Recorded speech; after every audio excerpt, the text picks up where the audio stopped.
Smite brings in the Divine Uprising with a new god and pantheon. Bless Online decides to break down its premium membership perks. Gameforge announces a new base-building ultra-violence shooter, and it looks like the GDPR has claimed another victim.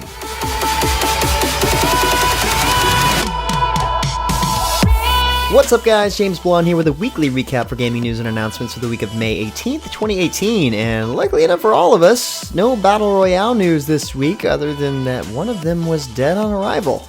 Boss Key Productions, the studio behind Lawbreakers and the more recent Radical Heights, the Battle Royale, announced on Monday that they are closing their doors for good. In his official statement, Cliffy B gave thanks to those who had supported him in his studio and mentioned needing to take some time to focus on himself and his family. I can totally relate to that.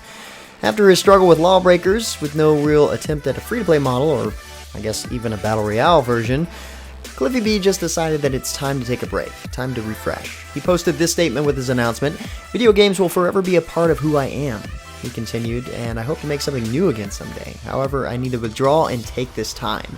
At the end of his statement, he mentioned that Radical Heights will actually remain up for the near future. So it's crazy to see an entire studio go under, especially with a big name behind it like Cliffy B. But then again, it's a brutal industry nowadays. And speaking of, Boss Key Production isn't the only shutdown we heard about this past week. The somewhat popular, creatively funny third-person shooter Loadout from Edge of Reality received its final blow recently. According to their official statement on Steam, a couple of fatal blows all happened at the same time. One major one being that Edge of Reality didn't really have the resources to update Loadout to meet the GDPR compliance. This legislation creates a major burden for small companies to do business in the EU, and a big portion of Loadout players happen to come from the EU.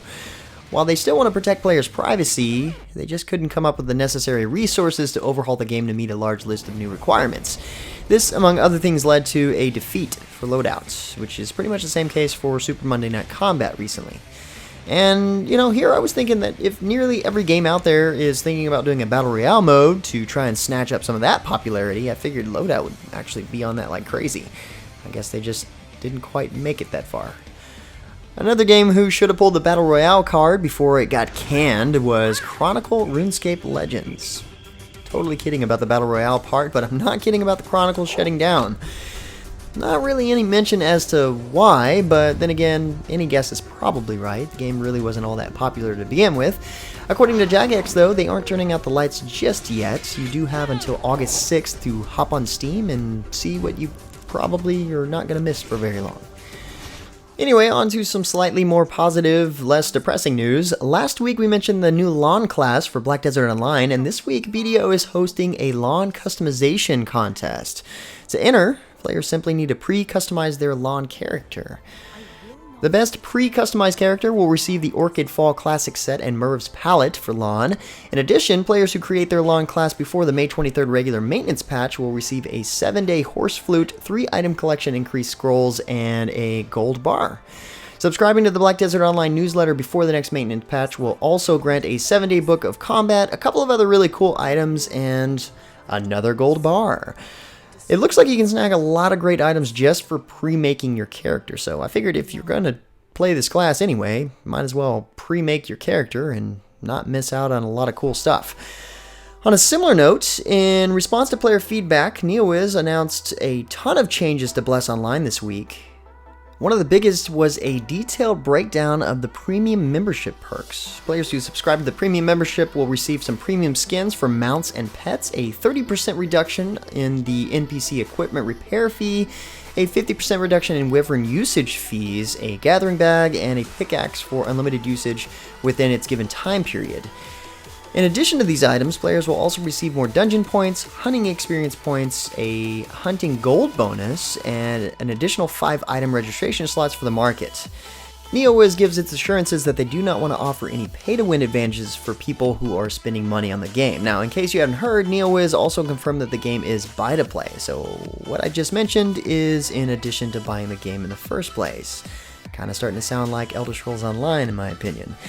If you want to get a quick feel for what to expect, check out the recent gameplay and impressions video from MMOHuts, linked in the description below. Next up, as I've mentioned in past recaps, Bossa Studios is proud to announce that their latest creation, Worlds Adrift, began early access on May 17th. To celebrate this announcement, Worlds Adrift's very own skyship, a literal skyship, took to the air from noon to 6 p.m. at the Chelsea College of Arts, granting rides to people near London. That's pretty cool. The community-crafted MMO has officially come to life, and its players are excited to shape the world with over 1,000 assets to create their very own island, which they'll have a chance to bring into the game. Worlds Adrift, instead of offering the current fad of procedurally generated content, instead opts to let its players create its world. Of course, that's always fun. This is also the first MMO to be created using Improbable's Spatial OS, in addition to be the first community-built world. Next up, the Japanese developer Soliel has teamed up with the game publisher Gameforge to announce an exciting free-to-play third-person shooter called Rockshot for PC. The game focuses heavily on base building and territory defense, and the announcement trailer you see playing here shows off a heavy number of unique melee weapons, attacks, and finishers. Soliel is staffed by developers who have worked on the Ninja Gaiden and Dead or Alive series, and Rockshot promises to deliver the same sort of ultra-violence. The game will feature wacky and edgy game modes, characters, and weapons, all free of charge. Rockshot enters Steam Early Access in June of this year, so stay tuned for more details. Also this past week, League of Legends introduced Clash, a new tournament mode for teams. This new mode will allow players of any skill level to play competitively, from bronze all the way to challenger. Players will be competing in 3-day tournaments, which are available every 2 weeks for Clash-exclusive rewards. To be eligible for Clash, each player must have a rank, regardless of whatever that rank actually is, and must have an honor level of 2 or greater. Your team's combined skill level places you in a tier, and higher-ranked members pull your tier even higher. So for example, if you're on a team of 4 bronze players and 1 platinum player, you'll be facing players on platinum level.